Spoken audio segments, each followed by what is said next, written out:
The word universe originates in Latin. It means turning or combining into one, seeking to describe everything that exists. But some people have other beliefs on how to best describe our tangible reality or even intangible aspects of it. And today I explore the ideas of multiverse, simulated realities, and the metaverse. In the end, once again, you'll see that science serves philosophy, no matter how much some seem to think it's the other way around. You're listening to Laity Square, a podcast exploring the intersection of faith, culture, and politics through the eyes of a lay Canadian Christian. I'm your host, Ramon Jimenez. In this episode, we explore alternatives to the concept of universe. What is the philosophy behind the multiverse, metaverse, and simulation theory? Does science play any role in them? And how do we frame these concepts in a biblical worldview? Let's learn. Where does everything come from?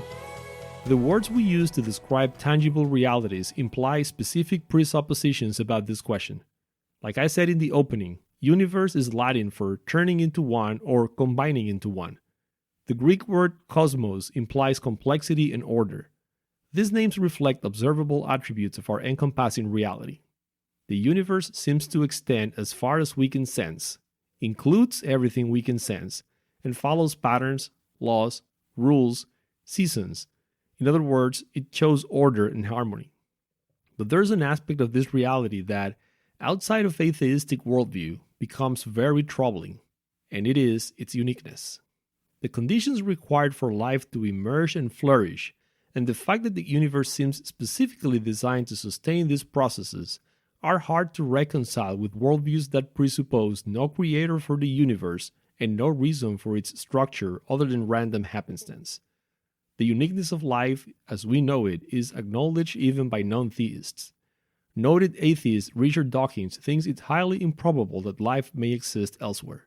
In his view, life originated accidentally, and that is unlikely to happen more than once.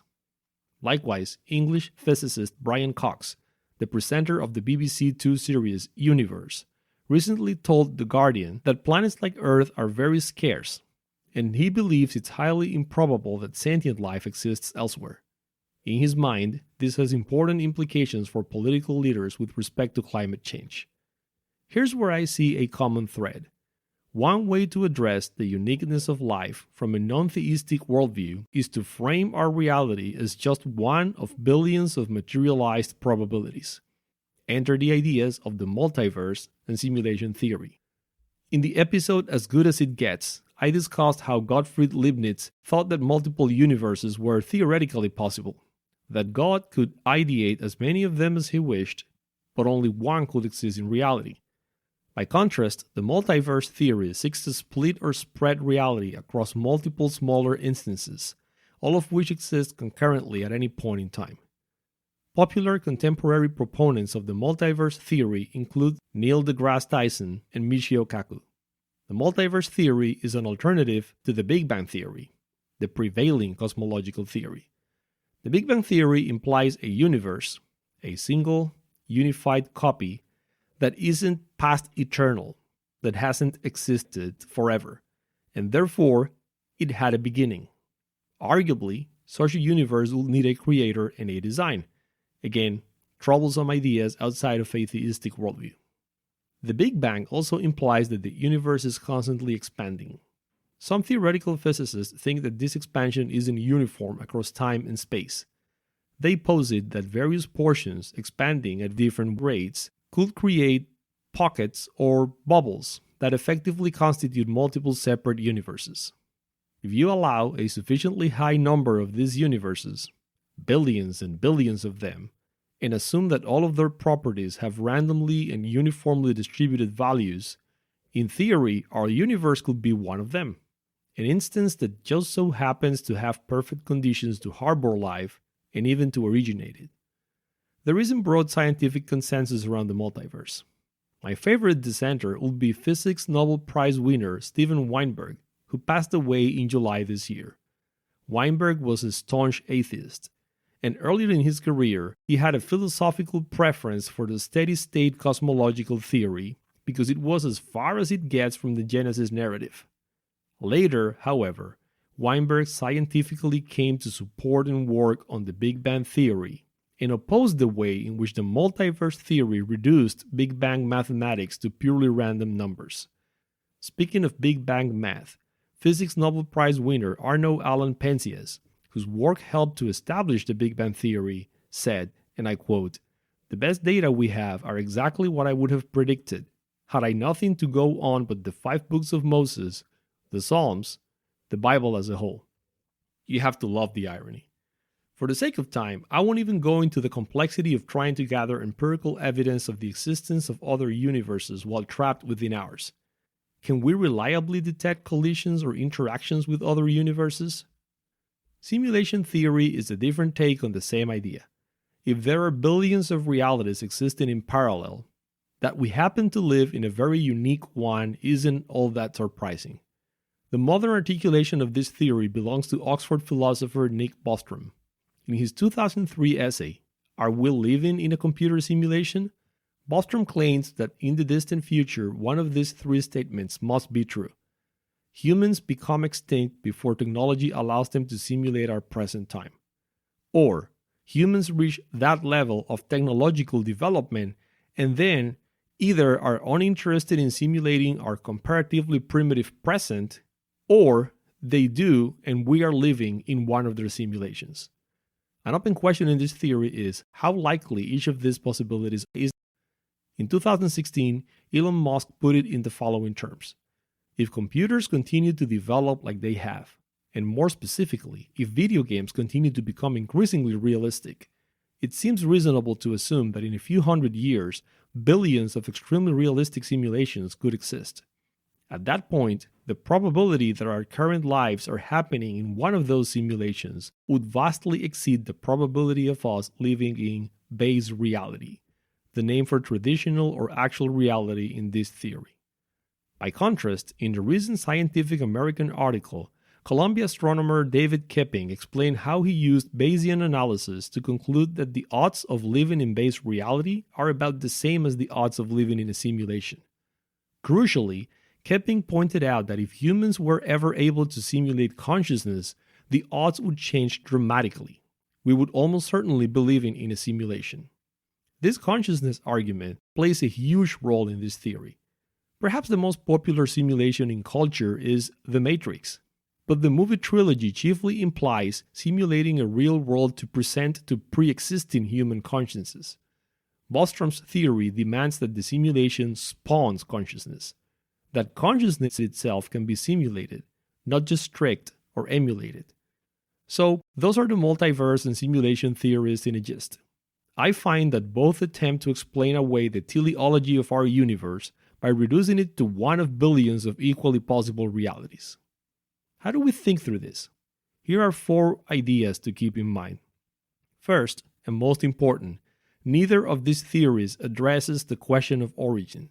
They simply kick the can. Even if we lived in one of many multiverses, that theory doesn't address how they came to be. There's evidence that multiverses are not past eternal, just like there's evidence that our one universe isn't past eternal. If this reality isn't past eternal, some pre-existing reality must have originated it.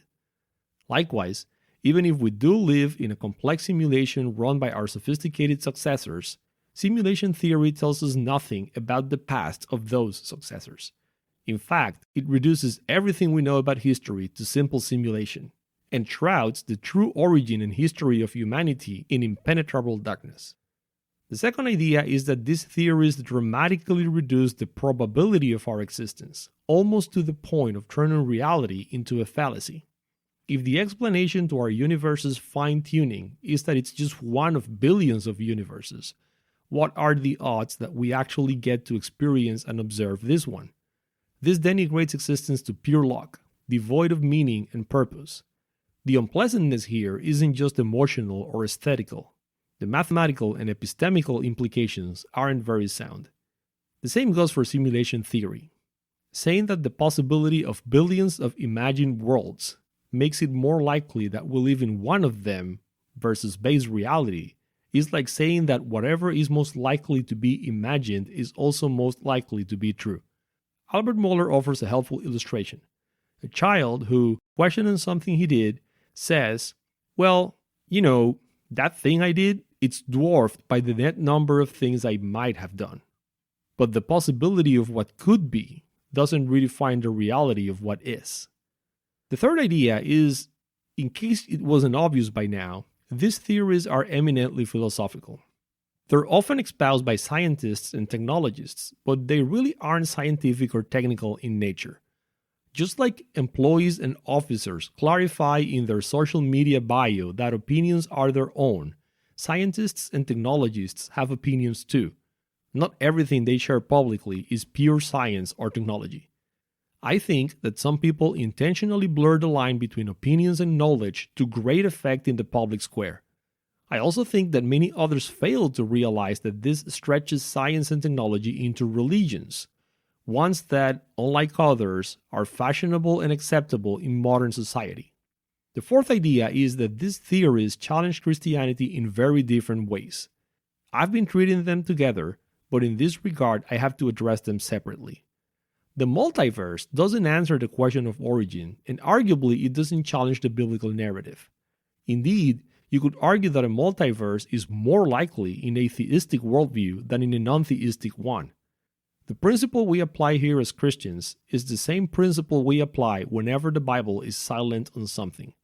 Biblical silence entails neither strong endorsement nor strong denial. This applies whether we're talking about dinosaurs, extraterrestrial life, or multiverses. Simulation theory is a bit more controversial because it actively refutes the epistemology of creation. If our world is a simulation, the creation narrative of Genesis is, at best, a simulation too. But I think the many problems with the simulation theory's non-answer to the question of origin make this a feasible debate. Where did our advanced ancestors, or the aliens running our simulated reality, come from? The silence of simulation theory on origin is deeply unsatisfying and isn't inherently better than the Christian alternative. I want to end this episode on something of a sidebar, because there's another word that rhymes with universe strongly showing up in recent news, and that is the metaverse. This word was coined by science fiction writer Neil Stephenson in his 1992 dystopian novel Snow Crash, and it refers to a fusion of our real world with a digitally generated one. As is often the case with science fiction, the inevitable progress of technology has brought what was once a pipe dream into very feasible reach. In their 1998 book, The Medium and the Messenger, Philippe Marchand and Canadian media theorist Marshall McLuhan wrote, and I quote, "There might come a day where we will have portable computers, about the size of a hearing aid, to help us mesh our personal experience with the experience of the great wired brain of the outer world. That time has now arrived, and perhaps no other company is being as vocal about this as Facebook, which has pledged to build a metaverse and to hire 10,000 developers in Europe over the next few years to accomplish it. And this week, a news leak claimed that the company is preparing to reorganize and rebrand, with an official announcement expected at its yearly Connect conference. The new structure would be similar to Google's Alphabet conglomerate, but more importantly, the rebranding would center Facebook properties around the metaverse.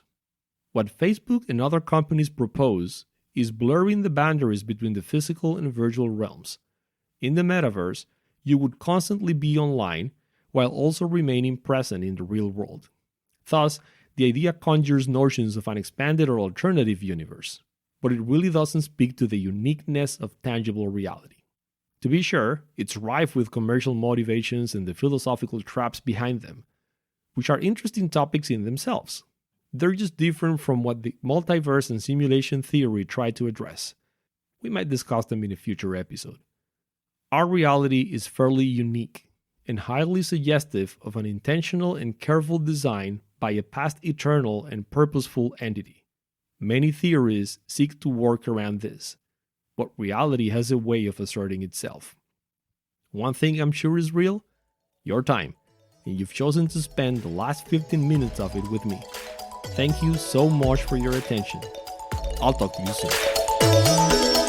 Thanks for listening. Laity Square is available wherever you get podcasts. Visit laitysquare.org to listen on demand, subscribe, watch closed captioned episodes, or join the conversation. Once again, for more, just visit legatysquare.org.